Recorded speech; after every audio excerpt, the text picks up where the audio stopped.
Hello guys, welcome back to my YouTube channel. तो दोस्तों, आज हम बात करने वाले हैं अगत तंत्र का हमारा 7वां पॉइंट, जो कि है धतूरा। इसके पहले हमने इरिटेंट वेजिटेबल पॉइजन्स की बात कर ली, जिसमें हमने अर्क, स्नोही, लांगली, जयपाल, भल्लातक और एरंड के बारे में देखा था। तो अगर आपने इन 7 प्लांट्स की वीडियो नहीं देखी हो तो आप हमारे इस वीडियो के डिस्क्रिप्शन में दी गई लिंक पे क्लिक करके देख सकते हैं। इसके अलावा आप हमारे अगत तंत्र की प्लेलिस्ट ओपन करके वहाँ से इन 7 वीडियोस को देख सकते हैं। तो आज हम शुरू करते हैं धतूरा के बारे में। क्या है धतूरा? तो इस वीडियो में हम जानेंगे धतूरा के लक्षण। अगर कोई धतूरा खा लेता है तो उसके शरीर में क्या क्या लक्षण आएंगे, क्या साइन एंड सिम्टम्स देखने को मिलेंगे।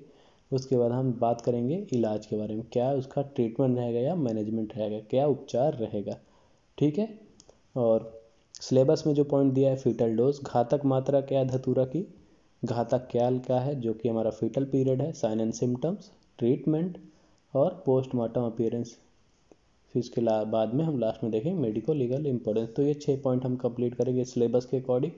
तो आप वीडियो को शुरू से लेकर लास्ट तक देखिएगा ताकि आपको कोई भी इंफॉर्मेशन मिस ना हो पाए। ठीक है। तो चलिए दोस्तों, वीडियो शुरू करते हैं। सबसे पहले हम जान लेते हैं कि जो हमारा धतूरा का जो लैटिन नेम है वो है धतूरा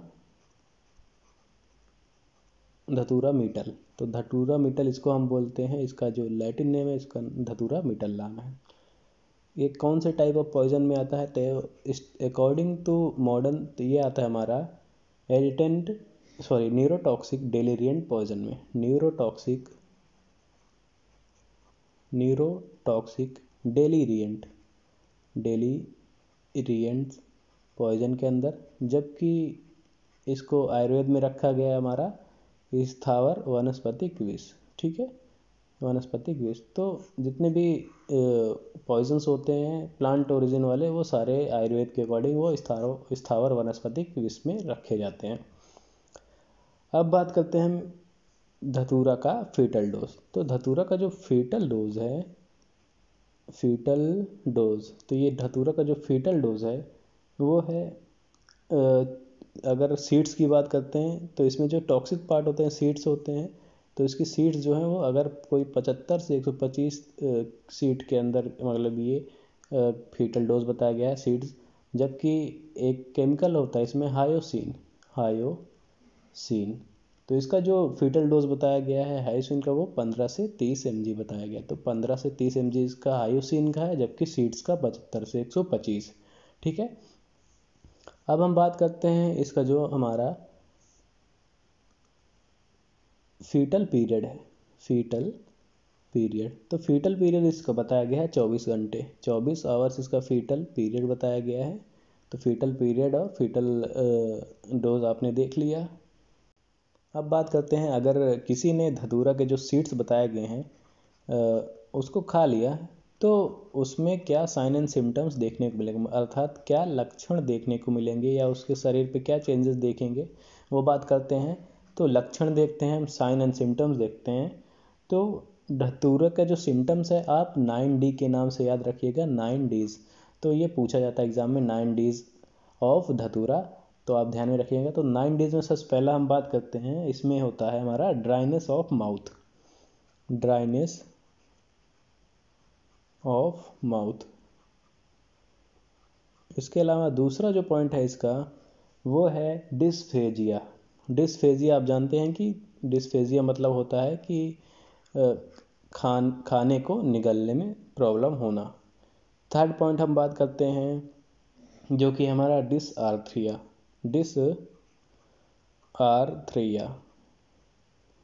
इसका मतलब होता है डिफिकल्टी इन टॉकिंग, बात करने में प्रॉब्लम होना। चौथे पॉइंट की बात करते हैं, जो चौथा हमारा लक्षण है या सिम्टम है वो है हमारा dilatation of cutaneous blood vessels.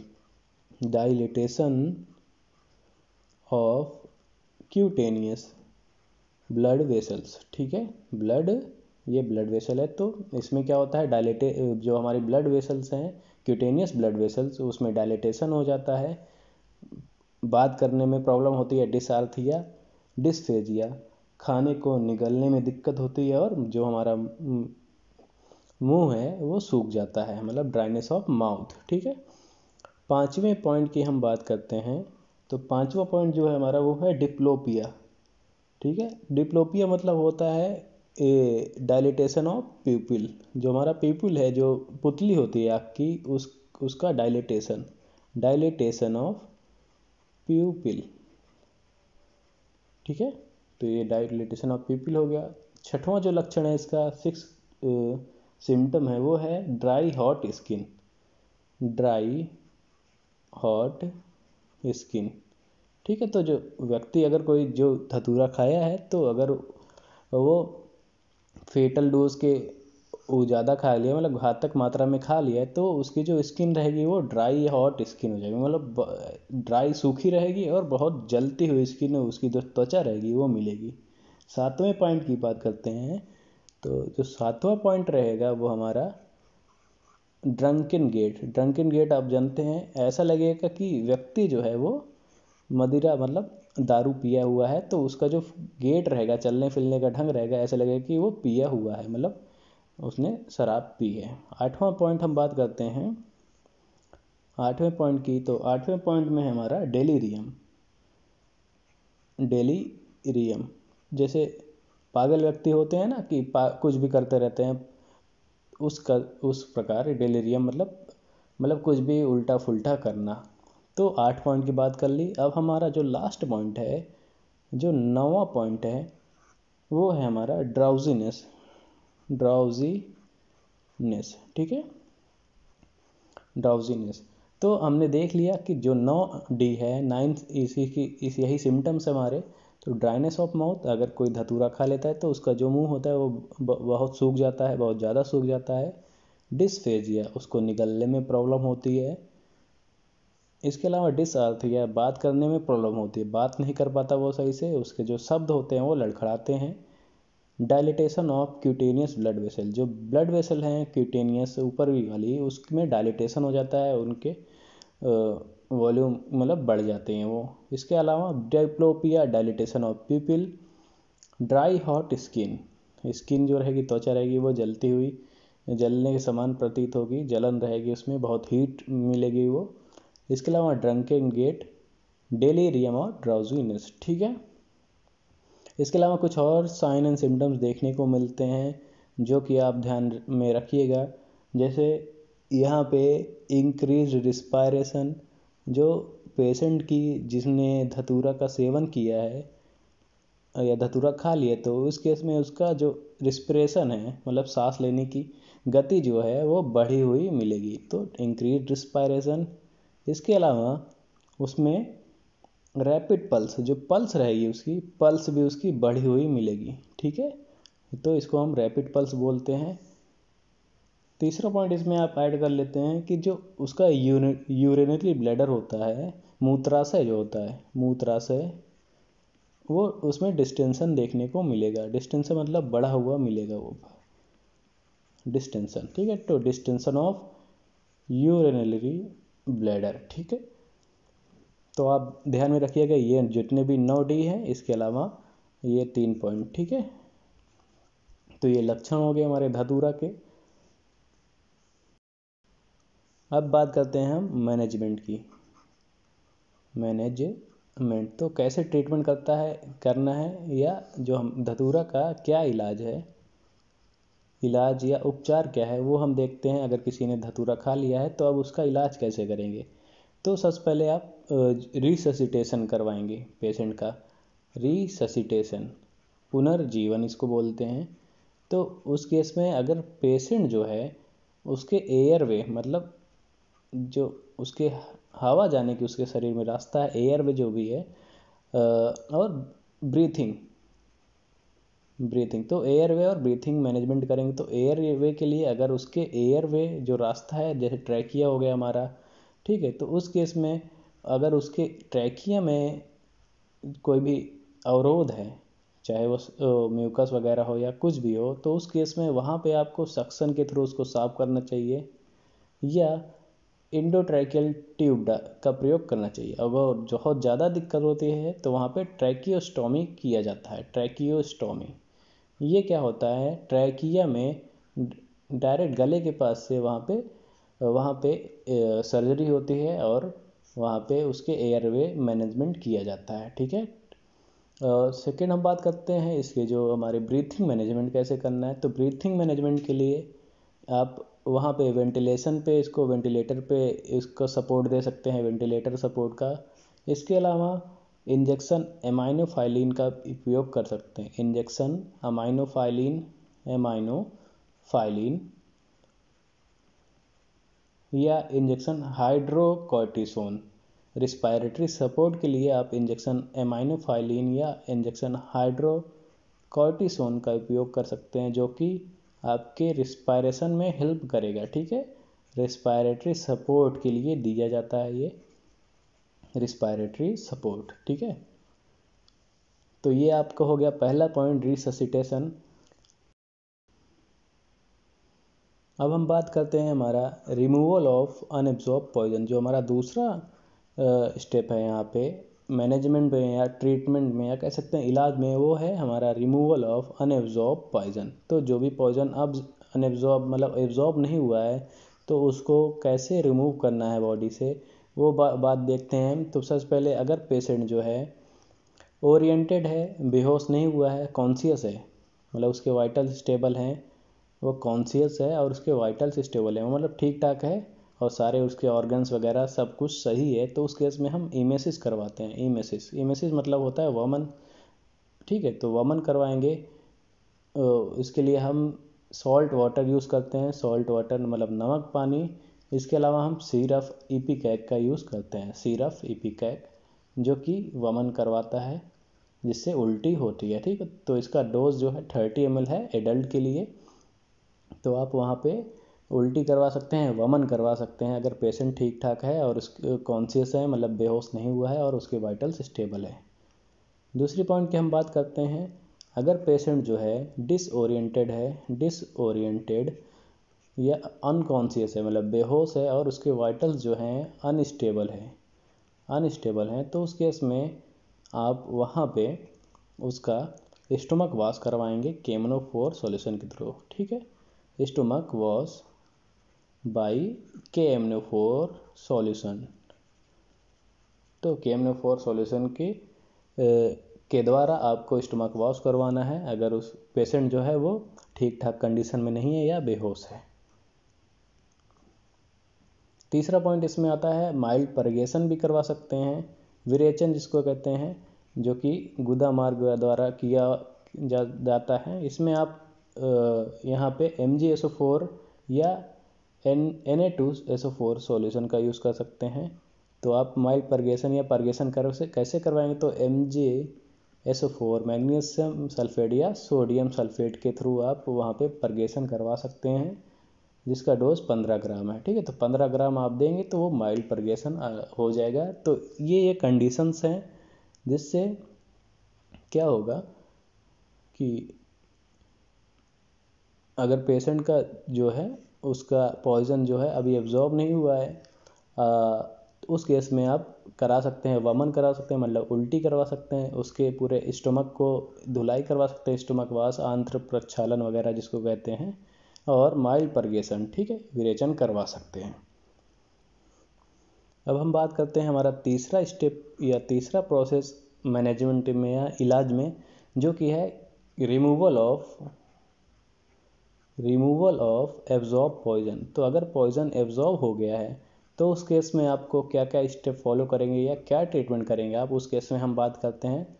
तो अगर पॉइजन एब्जॉर्ब हो गया है तो इस केस में आप वहाँ पे IV फ्लूइड दे सकते हैं, IV फ्लूइड चढ़ा सकते हैं डाईयूरेटिक के साथ, IV फ्लूइड विथ डाईयूरेटिक। जैसे हमारा मैनिटॉल वगैरह आता है तो वहाँ पे IV फ्लूइड के साथ आप डाईयूरेटिक चढ़ा सकते हैं। तो इससे क्या होगा, पॉइज़न जो होगा वो यूरिन के माध्यम से बाहर आ सकता है। तो पॉइज़न को एक्सक्रीट करने के लिए आप वहाँ पे IV फ्लूइड दे सकते हैं डाईयूरेटिक के साथ। इसके अलावा आप हीमोडायलिसिस का भी प्रयोग कर सकते हैं, हीमोडायलिसिस, ठीक है, पूरे ब्लड का डायलिसिस करवाना, ब्लड को साफ करना या शुद्ध करना, ये होता है हीमोडायलिसिस। अब बात करते हैं हम use of antidotes. Use of antidotes, तो एंटीडोट्स का प्रयोग आप मैकेनिकल में आप मिल्क का प्रयोग कर सकते हैं, मिल्क यूज़ कर सकते हैं। इसके अलावा स्पेसिफिक एंटीडोट में हम बात करते हैं। स्पेसिफिक एंटीडोट जो है धतूरा का, वो है हमारा, इसमें फाइकोस्टिग्मिन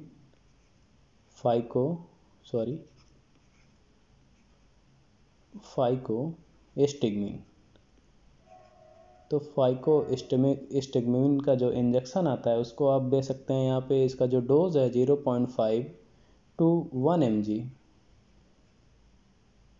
तो इसको आप आईवी दे सकते हैं, स्लो आईवी, धीरे धीरे आप दे सकते हैं 5 मिनट के ड्यूरेशन में।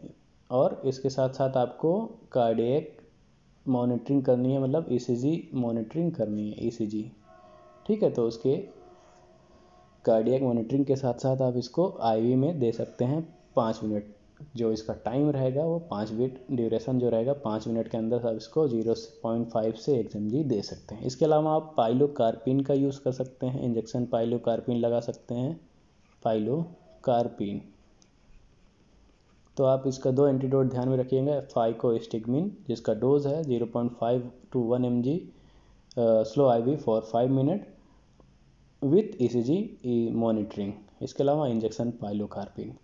आयुर्वेदा की बात करते हैं। इसमें आयुर्वेदा में जो बताया गया है इसका एंटीडोट, वो है हमारा कि बैगन को लेकर उसके छोटे छोटे टुकड़े करके पानी में खूब मल लेना है और उसी पानी को छानकर पिलाना है। तो बैगन ले लेना है, उसके छोटे छोटे टुकड़े कर देना है, ठीक है। टुकड़े करके उसको पानी में मल लेना है, पानी में मले, फिर उसके बाद उसी पानी को पी लेना है। तो ये आयुर्वेदा में बताया गया है इसका एंटीडोट, ठीक है। 5वां जो पॉइंट है वो हमारा है सिम्टोमेटिक मैनेजमेंट।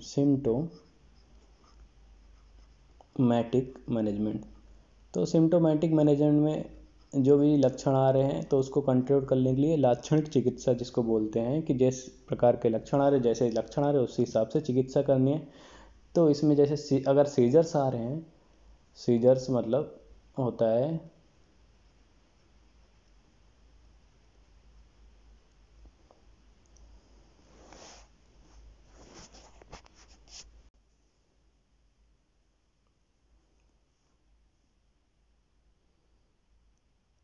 तो सिम्टोमेटिक मैनेजमेंट में देखते हैं, अगर पेशेंट को सीजर्स आ रहे हैं तो सीजर्स के केस में हम वहाँ पे डायज़ापाम का प्रयोग कर सकते हैं, जो कि सीजर्स को कम करेगा, ठीक है। इसके अलावा जो भी लक्षण आ रहे हैं तो उस हिसाब से हम वहाँ पे ड्रग्स का यूज़ करेंगे या दवाइयों का यूज़ करेंगे, ठीक है।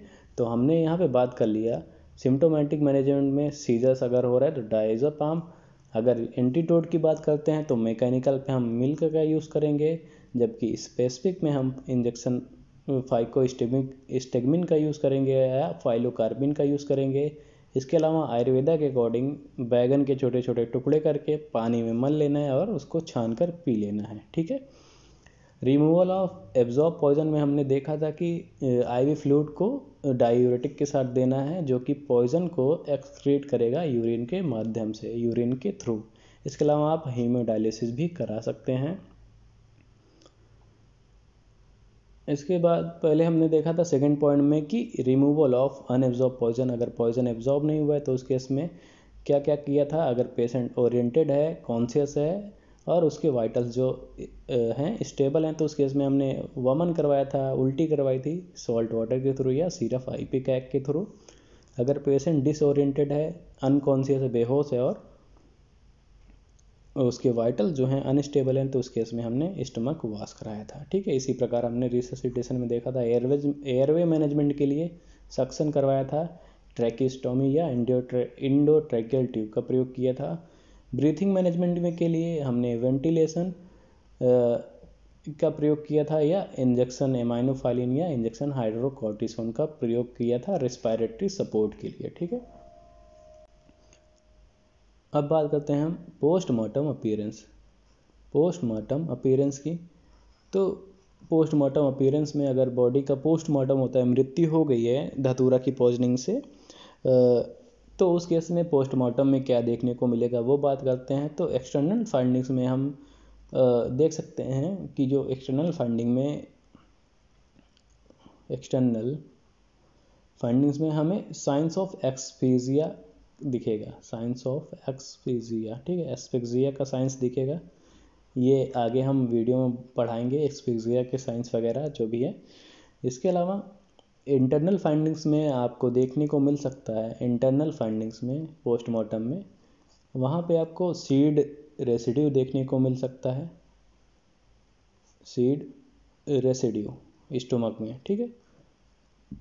तो स्टोमक में आपको वहाँ पे सीड रेसिड्यू देखने को मिल सकता है। इसके अलावा जो स्टोमक की म्यूकोसा है वो उसमें इन्फ्लामेशन देखने को मिल सकता है, जो स्टोमक की म्यूकोसा है उसमें इन्फ्लामेशन देखने को मिल सकता है, inflammation in mucosa of stomach, ठीक है। तो स्टोमक की म्यूकोसा में इन्फ्लामेशन। इसी तरीके से जो लंग है हमारा, फेफड़े हैं, उसमें कंजेशन देखने को मिल सकता है, कंजेशन देखने को मिल सकता है, ठीक है। अब बात करते हैं मेडिको लीगल एस्पेक्ट की, मेडिको लीगल एस्पेक्ट। तो मेडिको लीगल एस्पेक्ट्स में ये ज़्यादातर ऐसा स्टूपीफाइंग एजेंट यूज़ होता है, स्टूपीफाइंग एजेंट यूज़ किया जाता है। तो स्टूपीफाइंग एजेंट मतलब कि जैसे रॉबरी या किडनैपिंग या रेप के केसेस में इसको दे के मतलब जो व्यक्ति होता है उसको दे दिया जाता है, और अगर चोरी वगैरह, किडनैप वगैरह या रेप वगैरह इसके माध्यम से किया जा सकता है। तो इसके केसेस आपको देखने को मिल सकते हैं फॉर रॉबरी,